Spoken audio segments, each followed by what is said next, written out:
Helicobacter pylori symptômes traitement. Alimentation et prévention vous avez des inconfort digestif, des maux d'estomac après les repas ou encore des ballonnements, vous êtes allé chez le médecin et vous avez un diagnostic d'infection par Helicobacter pylori. En plus de votre traitement médical, c'est une très bonne idée d'adapter votre alimentation pour réduire vos symptômes. Dans cette vidéo, je vais vous donner quelques indications sur les aliments à éviter ainsi que le régime alimentaire à adopter si vous avez une infection par Helicobacter pylori et également ceux qu'il faut manger en prévention de cette infection. Vous pourrez ensuite vous rendre sur mon site anneguillot.com/helicobacter où je vous offre une semaine de menus faciles à digérer pour l'estomac. Qu'est-ce qu'Helicobacter pylori? C'est une bactérie pathogène fréquente qui infecte la paroi de l'estomac. Cette infection va entraîner en général une inflammation de la paroi interne de l'estomac appelée gastrite. Elle passe généralement inaperçue, cependant elle peut provoquer des troubles digestifs ou encore évoluer vers un ulcère de l'estomac. L'infection va persister tant que la bactérie est présente et il est donc indispensable d'avoir un traitement médical. Quels sont les symptômes d'une infection? Les symptômes d'Helicobacter pylori.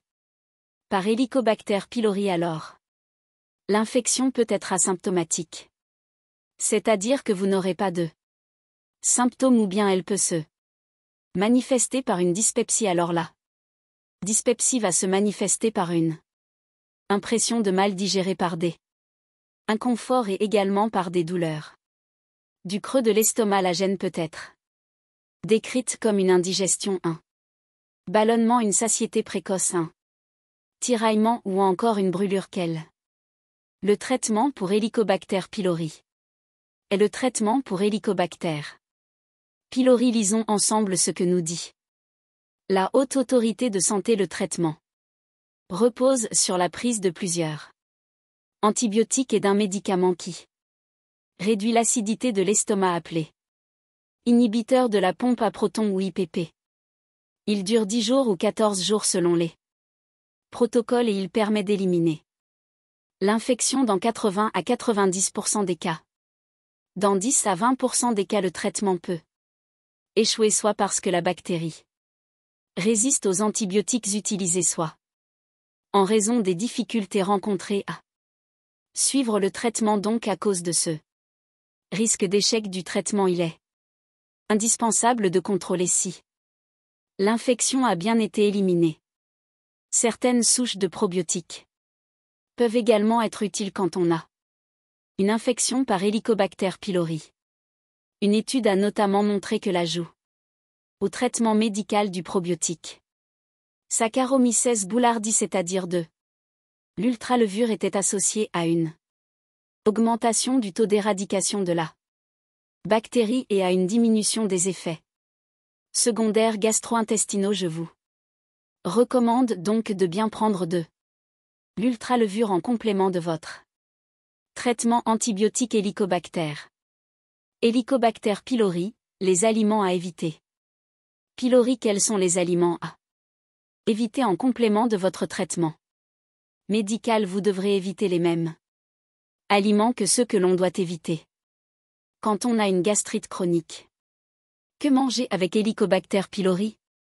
Que manger en fonction des symptômes associés à l'infection par Helicobacter pylori? Les recommandations alimentaires vont varier en fonction des symptômes associés à l'infection, donc on va avoir un régime alimentaire différent selon le cas. Les symptômes associés peuvent inclure une digestion lente, des ballonnements, une sensation de trop plein gastrique ou encore des brûlures d'estomac. Dans le cas de la digestion lente, je vous recommande de consommer des aliments faciles à digérer pour l'estomac comme le pain grillé ou le pain ou le vin, les légumes cuits, les viandes blanches comme le poulet ou la dinde, le poisson, les pâtes, le riz blanc, la banane, le yaourt ou encore la compote dans le cas de Sensation de plénitude gastrique. Je vous recommande de fractionner les repas.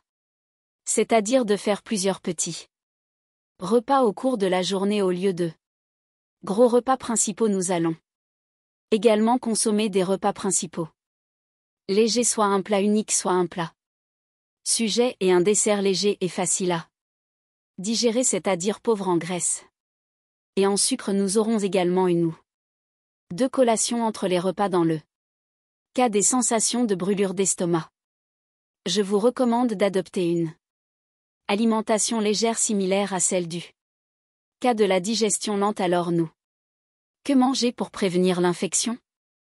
Allons voir maintenant quelle alimentation adopter pour la prévention des infections à Helicobacter pylori. Certaines habitudes alimentaires ont ainsi été associées à une diminution du risque de Helicobacter pylori. Une alimentation riche en aliments végétaux non transformés comme les fruits et les légumes, les céréales complètes, les légumineuses et les graines est associée à une diminution du risque de l'infection. Plusieurs études suggèrent que la vitamine C contenue dans les fruits et les légumes pourrait prévenir l'évolution de l'infection. Les polyphénols contenus dans les myrtilles, les framboises, les fraises, les mûres, le miel, les graisses oméga 3, l'huile d'olive, le curcuma et l'ail ont aussi été étudiés pour leurs effets potentiellement protecteurs. Je vous recommande donc la consommation de ces aliments. Certaines substances contenues dans la famille des choux ou les radis peuvent exercer une activité bactéricide contre Helicobacter pylori. L'un d'entre eux, le sulforaphane, se retrouve à des concentrations élevées dans le brocoli.